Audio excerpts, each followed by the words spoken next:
Welcome back to the Sunday Footy Show. It was a thriller by every sense of the word, really, and a real gutsy performance by the North Melbourne Football Club at a time when they needed to make a statement. Might have been a week too late, but they got the job done and they've got the 4 points in the bag. I'm wrapped for North because that first 3 quarters against Collingwood, they franked it again and went again. Cam Zurhaar, 6 goals, 1. Curtis, 3. Simpkin, what a season he's having, along with Luke Davies-Uniacke. So some players who have been good all year are starting to get some rewards. And one of the guys who dominated last week against the Magpies, but unfortunately got injured yesterday, was Nick Larkey. But thanks for joining us, Nick. No, thanks for having us, guys. How did that feel? Like that 20 minutes, I know you're sore, but that 20 minutes after a game, it's why you play footy, and the joy must have been amazing. It was unreal, yeah. We'd be so devoid of it for so long. And with the group that we got, we just needed that one win to sort of propel us forward, really. So, yeah, it means everything confidence-wise. But, yeah, it was a great feeling. Great to be back in the winners list. Kane reckons you celebrated too hard. I didn't say that. That was Damo. Oh, it was Damo, sorry. Really? And I didn't say that either, Nick, so don't... Well, what did you say? No, what did you say, Damo? I didn't direct that at the players, TJ. Well, they were the ones celebrating. The officials were the ones I directed some of it at, but I had no great problem with it. But, I mean, you're right. I mean, only 5 wins in the previous 38 games. Yeah. It's a feeling you didn't have, did you? And then, yet you've had samples of it. 2020 was a good season for you personally, 21 also, and you get to this stage and there's been a couple of wasted years, hasn't it, unfortunately, for a number of reasons. Yeah, I mean, I think that the game as well was just, it was so tight. And from where we came last week, where we got done in the last quarter, it just, getting over the line, it made it even better. But yeah, you need to celebrate when you do, because we were devoid of it for so long. But how good was that goal? Can I ask you, did Lee Adams change much in terms of the strategy of how you played? He just stripped it right back. I think he did a good job as caretaker, just stripped it right back, kept it really simple, and got us to play just to how our individual attributes.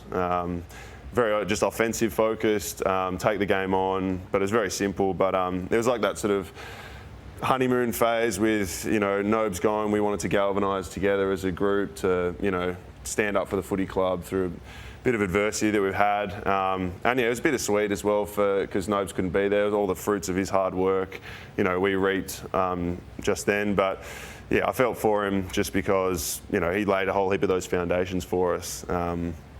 But yeah, it was a shame he couldn't be there, have that win for us. But it was so good for the footy club. From hearing you speak now, and obviously after the game, Josh Simpkin spoke about David Noble. You've got a good relationship with him. Yeah. I mean, he's a good person, great person in footy. Things just didn't work out at the club for him, and it's a harsh business, so that's the way it went. But he gave everything to the club, put his heart and soul into it. He was so dedicated and driven to us. So yeah, it's sad to see a good person go in footy, but it wasn't working out. So yeah, there's a perception that the group can't handle that strong feedback. Now, is that accurate? Firstly. No, not at all. It all started with that spray incident, but there was no... I mean, we deserve the spray. Everyone knows in footy you get, when you dish up that thing. Well, I think he just thought he just personally thought he went too hard. There was no feedback from players or anything. We all copped it because we deserved it. It was a 110-point shellacking. So anyway, let's talk about the win. Exactly. No, I just want to ask then, so what style of coach do you think the group needs? Is it that hard taskmaster, disciplinarian, get the standards, right? Or is it a newer coach, someone to, I guess, refresh the group? Have you got a thought on that? Yeah, it's a good question. I think it's probably a mix of both. And whatever the coach is, say it is a really hard standards driver, the assistants sort of can balance that. And if the coach is a really inspirational and motivated, but the tactical side's not there, then the assistant coaches can marry that up. So it's more like the team, I think, needs to be really right. But yeah, I don't know. There's so many things you want in a coach, so it's like finding a unicorn really. But hopefully we get right. It has been a tough year, but unicorns don't exist. Thank you. Thanks. Luke Davies-Uniacke had a really good year. I mean, it's been a bleak year for the North Melbourne Football Club, but he's come of age. His clearance work, only had the 3 yesterday, but the way he's done it in the last 5 to 6 weeks, getting the ball and then really breaking away. He's become the player that everybody thought he was going to be when he was drafted. Yeah, so good. This is, as you said, ability to break away from contests, his centre bounce work. He's so strong through his hips. He just like sort of darts out. He's untackleable at the moment, and then his defensive work's awesome as well. So, and he's been going for kicking goals. So yeah, it's so good to have him in form. Jiza played a great game as well yesterday, but those mids have had to really step up without Cunners. I think this year, I mean, Cunners is our best player by far, and we haven't had him all year. I think that's been forgotten quite a lot, but it's meant that all those boys have had to step up. So when Cunners does come back, it's going to be, easier for him. And it builds a lot of character the way they've struggled this year, but some of them have really come out of their skin and played a lot better footy. We're highlighting the work of Jai Simpkin here yesterday, Nick. He was outstanding with the 34 touches, and I think most people's best on grounds will get the votes in a few moments' time. But his leadership qualities are obviously still at the fore, despite what's been going on. Yeah, I mean, he's had to really stand tall. We're the same draft, so he's still quite young to be a leader of the club. But the way he plays, the way he trains, he does his... the way he trains and plays, he's just so dedicated. And then, it was great to see. He's been kicking goals as well this year. So I think in the past he's accumulated, but then the scoreboard this year has taken him to another level. Your own form too. I mean, you've still got the 29 goals for the season that North's had. I mean, that's about maximum, I think, that someone in your situation could have done. I know you won't want to pump yourself up, but you must be reasonably happy personally how you've been able to hold your head high. I've always prided myself on goal kicking, so my ability to finish shots on goal. So I try to make the most of it when I get them. It has been tough a little bit up there, up forward this year with some of the entry we've had or the lack of entry we've had. But I mean, it's been tough for our defenders as well. They've been under the pump. There's some seriously good players in that forward line that when we do get good as a team and do start playing well, that they're just going to come out of the rough and everyone's going to realise, like, Paulie Curtis is a gun. And Cam obviously had a great game yesterday, but, Spice as well. There's some good players now. You're going to talk Cam Zurhaar into staying because he's yet to be contracted.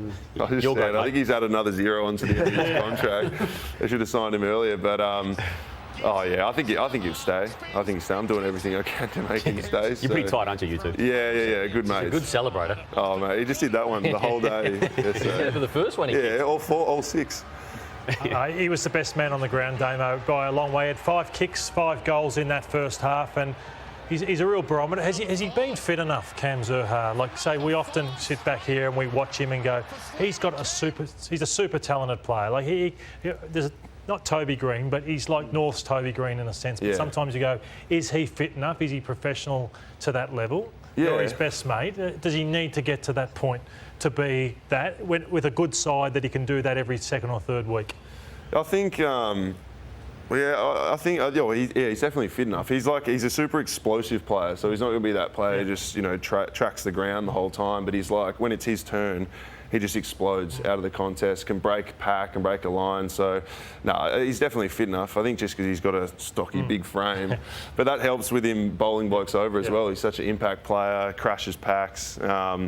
I don't think he's going to. All right, well, the votes yesterday, Cam Zurhaar, best man on the ground. When you do what he did yesterday, you're the dominant player. Jai Simpkin, 8, Davies Uniacke, 7, and Jaden Stevenson, 800 metres gained, used the ball really well yesterday. Yeah, we were hard on him last week, weren't we? So good to see him respond. Right, the gift pack, thanks to Lou, a gift card from Luxury Escapes. It's your one-stop shop for the world's best escapes experiences and flights at great prices. Handpicked by experts. Discover a better way to travel at luxuryescapes.com.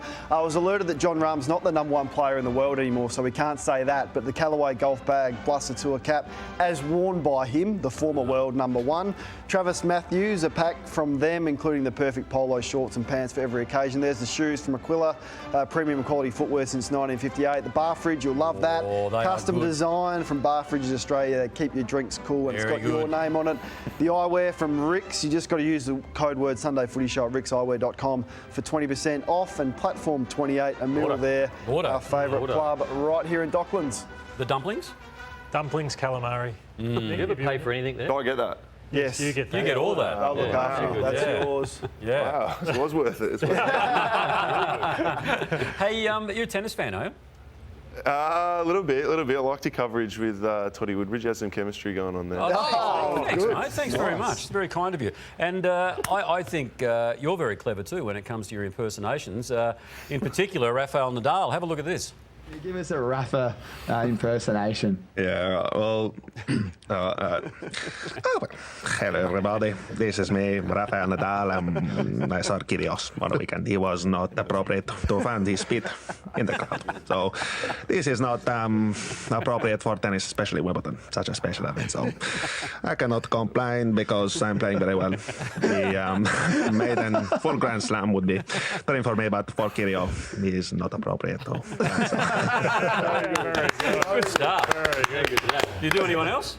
I used to be able to do a couple of players from the club, but they're all gone now. I used to could do a Shorey, Jade Rawlings, but no famous names. It's probably the only one. Right, with all due respect to Shorey. And, all right, good stuff, mate. Don't be a stranger. You're welcome back anytime. Thank you. Thanks very much. Thanks very much. Nick Larkey joining us on the Sunday Footy Show.